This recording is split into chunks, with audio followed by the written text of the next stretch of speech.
बच्चों, कैसे हैं आप सब? आशा करती हूँ आप सब अच्छे होंगे, स्वस्थ होंगे। स्वागत है आपका इस कक्षा में। आइए आज हम पढ़ते हैं व्याकरण का पाठ 14 विराम चिन्ह।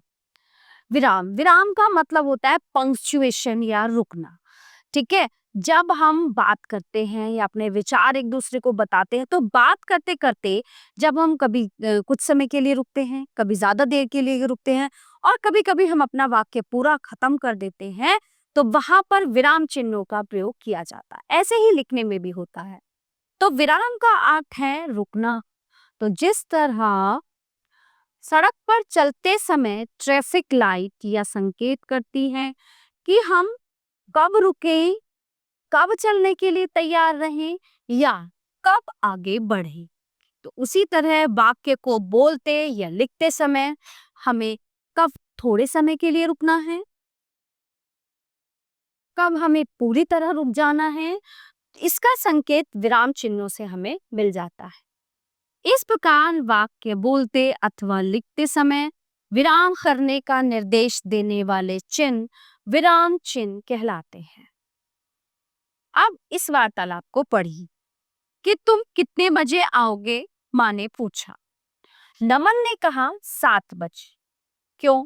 माँ ने कहा जरा बाजार जाकर घर का सामान लाना है।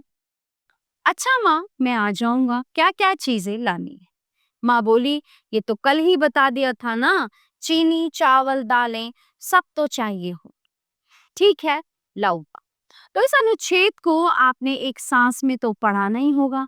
आप पढ़ते समय कई जगह रुके होंगे, है ना? लिखी बात को पढ़ते या बोलते हुए कुछ देर रुकने के लिए जिन चिन्हों का प्रयोग करते हैं उन्हें विराम चिन्ह कहते हैं। अब विराम चिन्हों की उपयोगिता क्या क्या है?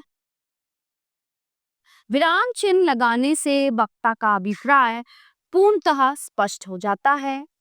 इनके प्रयोग से भाषा में स्पष्टता तथा अर्थ में सौंदर्य आ जाता है। लंबे वाक्य पढ़ते समय हमें सांस लेने के लिए समय मिल जाता है और वाक्य के पढ़ने या बोलने में लहजे या लय का संकेत देने के लिए ये महत्वपूर्ण है। हिंदी में प्रयुक्त प्रमुख विराम चिन्ह निम्न है। सबसे पहले हम बात करते हैं पूर्ण विराम के बारे में। तो जिन वाक्य में कोई सूचना या समाचार होता है उनके अंत में पूर्ण विराम का चिन्ह लिखा जाता है। जैसे मेरा नाम ईशान है, मेरा घर शास्त्री नगर में है। अर्धविराम, अर्धविराम का अर्थ है आधा विराम। एक तरह के कई छोटे वाक्यों को एक बड़े वाक्य में जोड़ने के लिए हम इसका प्रयोग कर सकते हैं। जैसे हम जूट के थैले बनाते हैं, कूड़े से खाद बनाते हैं और फटे पुराने कागज से फिर कागज बनाते हैं।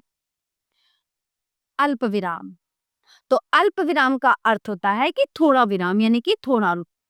तो इसका प्रयोग हम निम्नलिखित तरीके से कर सकते हैं। कैसे कर सकते हैं? कि एक वाक्य के भीतर आने वाले शब्दों को अलग करने के लिए, जैसे मैंने केले, चीकू, आम और सेब खरीदे। अब संयुक्त शब्दों को अलग करने के लिए, जैसे मेले में बच्चे बूढ़े, युवक युवतियां, अमीर गरीब, छोटे बड़े सब आनंद मना रहे थे। लोगों के प्रश्न या कथन को स्पष्ट करने के लिए, मैंने पूछा आप कितने बजे आएंगे? उन्होंने उत्तर दिया शाम को 5 बजे आ जाऊंगा। हाँ, नहीं, बस आदि से वाक्य जोड़ने के लिए, हाँ कल मैं अवश्य आ जाऊंगा। फिर आता है प्रश्न चिन्ह। यह चिन्ह प्रश्नों के अंत में लिखा जाता है। तो कुछ प्रश्न प्रश्नवाचक शब्दों क्या, कब, क्यों, कहाँ, किसने, कैसे आदि से बनते हैं। तुम्हारा नाम क्या है? तुम कहाँ जा रही हो? कुछ प्रश्न क्या से शुरू होते हैं जिनका उत्तर हाँ या नहीं में दिया जाता है। ऐसे प्रश्नों को हम क्या छोड़कर भी लिख सकते हैं। क्या तुम्हारे पास स्कूटर है? तुम्हारे पास घड़ी है। विस्मयादिबोधक चिन्ह या विस्मय चिन्ह, इसका प्रयोग मन के भावों को प्रकट करने वाले वाक्यों के साथ होता है। इसके निम्नलिखित संदर्भ हैं उद्गार वाली उक्तियों के साथ, जैसे घृणा, छी, थू, प्रशंसा, वाह, शाबाश, आश्चर्य, अरे, दुख, हाय। एक शब्द में संबोधन के लिए ए मोहन, हे भगवान, या विस्मय वाले वाक्यों के लिए प्रशंसा, कितना सुंदर घर है, आश्चर्य, क्या अद्भुत दृश्य है। निर्देशक चिन्ह, इसका प्रयोग वाक्य के अंत में दिए गए उदाहरणों से पहले होता है।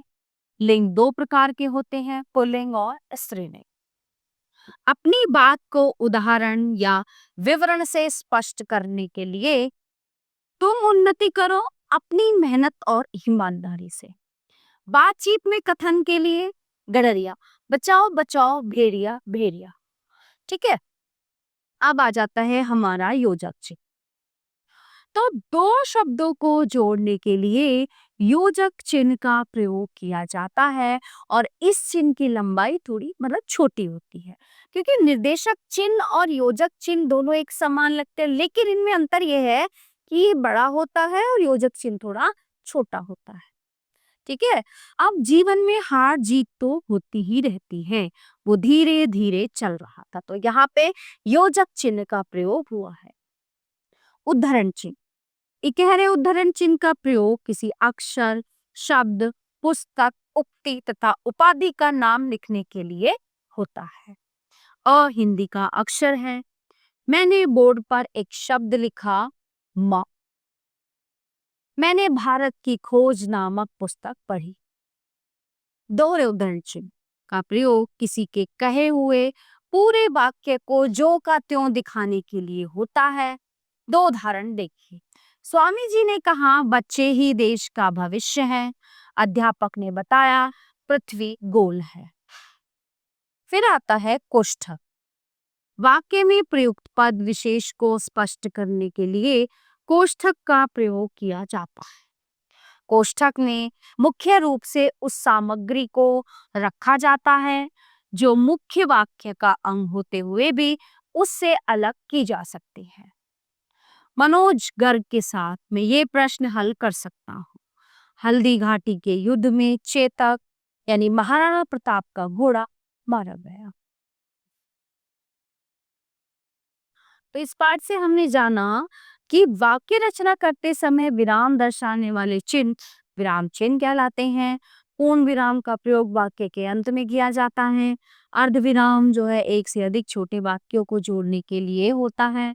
अल्प विराम का प्रयोग शब्दों को अलग अलग दिखाने के लिए किया जाता है। प्रश्न चिन्ह का प्रयोग प्रश्नवाचक वाक्य के अंत में किया जाता है।